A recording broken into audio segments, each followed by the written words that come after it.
We've all seen them. Those asinine videos with clickbait titles like 1980s things that didn't age well, or things from Gen X that couldn't happen today.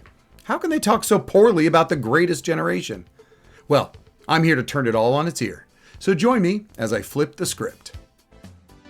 I'm Victor, and straight out of the Gen Experience, common practices of today that are just twisted reflections of their former selves.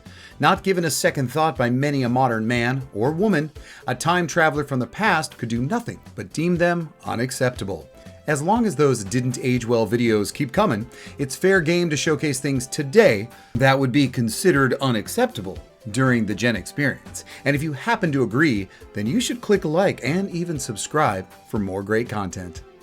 What in God's name is going on here?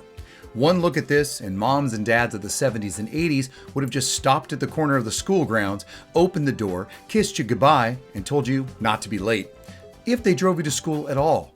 A vast majority of us got our butts out the door with foot power, on bikes or walking to school.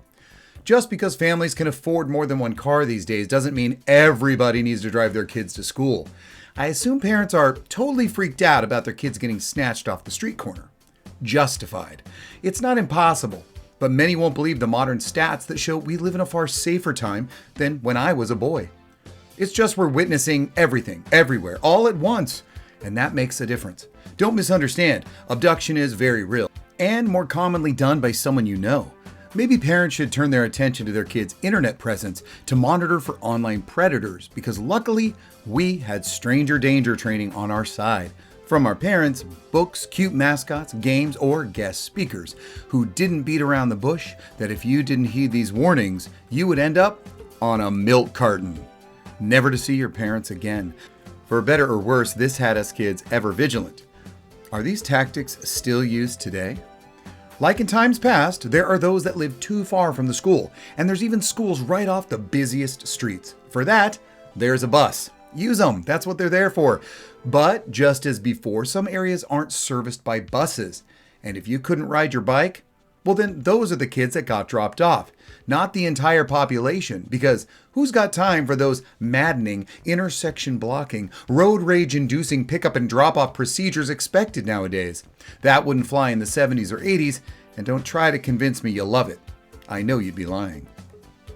This was yesteryear, and it made sense. Your parents worked hard to instill in you the values and good graces they hoped you would emulate when dropped off at school every day with 24 other kids to face a single brave warrior, the teacher, hoping you would bring them honor and respect, showcasing their ability to raise a fine child. An unscheduled parent-teacher conference, though, was never a good call to get.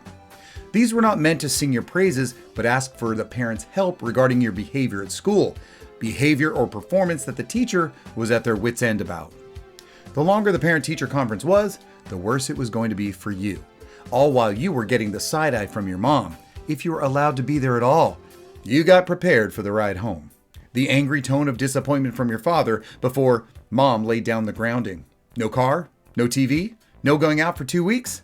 Kids today could handle that no problem, but no phone. That's another story. Whatever it was, it wouldn't be an eternity, but you were careful to get back in their good graces. But this is today. The teacher must be prepared, on guard for parents on the attack.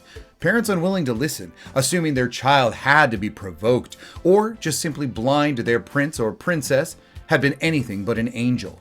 Not their precious. They wouldn't even hear of it.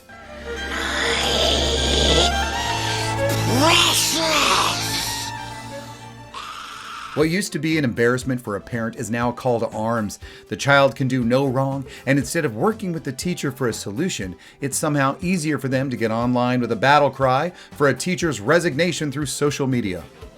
Without the virtual torch-carrying angry mob behind them online, in a pre-social media era, mine, behavior like this would have been shocking, and parents would be shunned by their peers, not supported, not during the Gen Experience.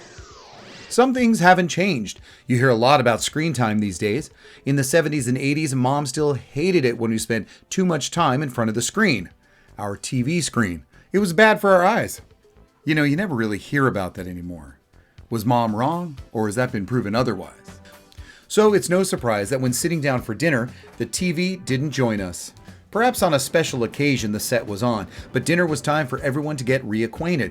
We were all together and it was either conversation or a table game like I Spy or Telephone that entertained us over the meal. Family dinner was special, and although some nights it was missed or not conventional due to family schedules, more often than not, we had that time to listen, to share, and be heard. And then, when they became the norm, no tech at the table meant headphones too. But it's harder today with a phone or a tablet glued in everyone's hand. I hear everyone talking about trying to turn off, take a tech break, unplug. But is it even happening? Some parents struggle to encourage this behavior or enforce it. Simply stating the rule and not being afraid to stick to it would be a great start.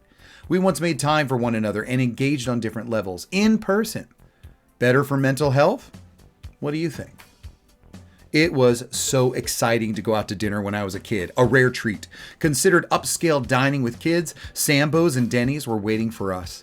But you had to be on your best behavior for this privilege.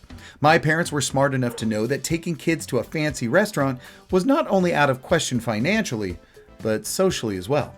To go out meant your manners were going to be tested. You didn't second guess your mother when she promised that if you didn't shape up, you were never coming back to this establishment. Today, you might see kids standing up on chairs, getting up and running around tables, and just generally getting in the way of aisles, all without any supervision. This was unacceptable during the Gen experience, and when another adult or family had to step in to curb your child's conduct, it was complete humiliation to the parent.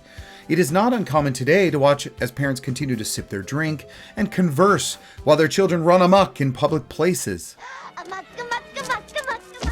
Be it a restaurant or a store, teaching your adorable monster some manners should have never taken a back seat. Our parents didn't have a tablet or phone to slap in our faces. They brought us out, so they engaged us in the experience that we not only enjoyed, but benefited from the expectations of behavior in public they reinforced while interacting with one another. Talking back to your parents is a time-honored tradition. We all did it during some heated discussion or when hearing no for the umpteenth time. What wasn't common is when that mouthing off becomes incessant and the parent, too afraid to upset their offspring or trying their damnedest to be the cool parent in a divorce, caves, resigning themselves to the demands and accepted being walked all over again in the future. Teenagers, they think they know everything. You give them an inch, they swim all over you. Bragging that you had your parents wrapped around your finger is something I never felt I could do. My parents were parents, not my BFF. I didn't need another friend, I needed a parent at that age, one who could also be a friend.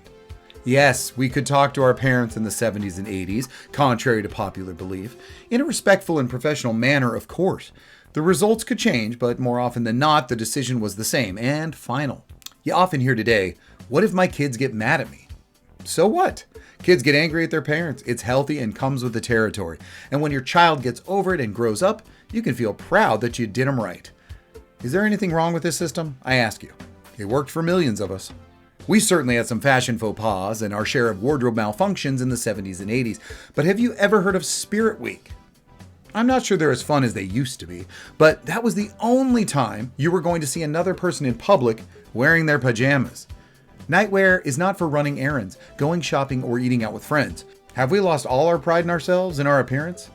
Pajamas, they're for sleeping, lazing about on the couch, or all day on Christmas. Luckily, we had friends who'd take us to task if we wore pajamas to school or anywhere. A time that we all took pride in how we presented ourselves has turned into an entire generation that keeps telling themselves it's all about comfort. Well, of course it is.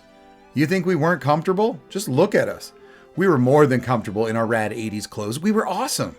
Our clothes said it for us, and we said it with our clothes. We felt empowered in those bold colors and bad layering choices. Don't confuse comfort with complacency. This is just lazy ugly.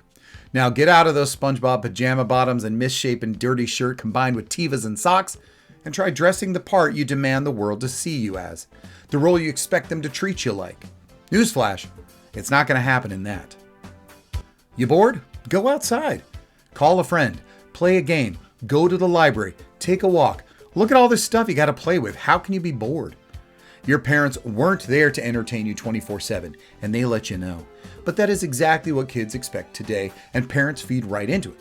This would have been a no-fly zone during the 70s and 80s for sure. There were responsibility to the home and the family, and your boredom did not account as an emergency to your mom. With fear their children will be left wandering aimless in confusion and doubt, parents today often fill their kids' afternoon or whole day with planned schedules and extracurricular itineraries that relinquish their responsibility to figure it out for themselves. And these things are expensive.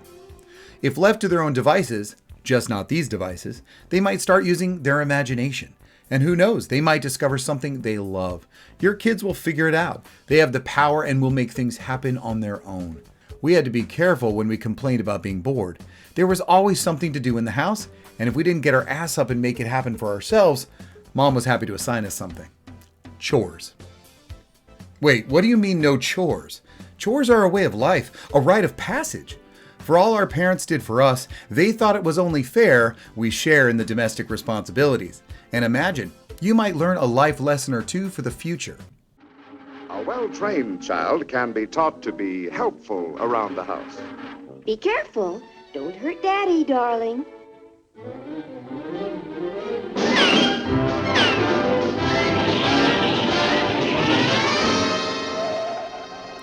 Bored in your room or just a moody teenager, there was nowhere to hide during the Gen experience. At some point during the weekend, the garbage needed taken out, bathrooms needed cleaning, the dishwasher needed emptying, laundry washed and folded, and the dogs taken care of. It certainly wasn't going to happen by itself.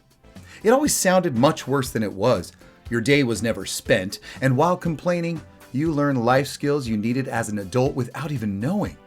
Even as simple as boiling water. Your parents truly appreciated your help. More importantly, though, they were proud of you growing up and maturing. Sometimes you were tasked to run an errand they thought you might be capable of. Now that we never minded. Ever since getting our license at 16, even the most tedious errand was a chance to get away, get in your car, hit the open road, and feel like a god. Mom appreciated it even if you took longer than necessary to get back. At least that hasn't changed. Wait. Kids aren't rushing to get their license anymore, and they're not being held accountable to complete some chores around the house? What's going on? That was the part of the deal when I grew up.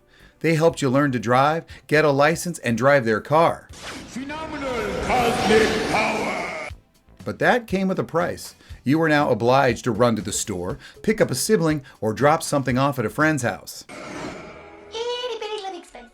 Yes, you were cheap labor, even free if there was no allowance involved.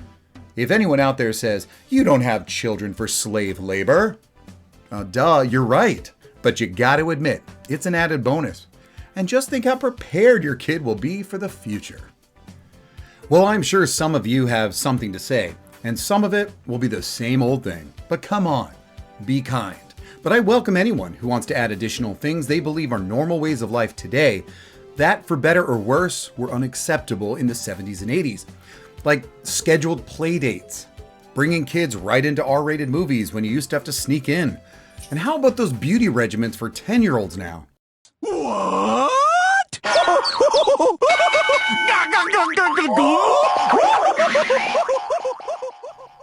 Where once anything on your face as a tween besides lip gloss branded you a reputation, now anything goes. I don't blame the kids for any of these changes. I blame the parents, who were of course millennials and late Gen Xers. Yes, I'm calling some of my own out. Of course, there are various reasons things have changed over the years, and no, not all of them make sense. But I can wax poetic on just how much better it once was. And if that causes some of you to inaccurately call me out as a get off my lawn boomer, you'd be half right. I'm a proud middle-of-the-era Gen Xer, but I do embrace my get-off-my-lawn charm. It feels good to get that off my chest, and I hope you direct your energy this has created into a like or subscribe. If you already have, you're awesome. Thank you so much for joining me and sticking it out to the end. Check out the store, other great shows, and until next time,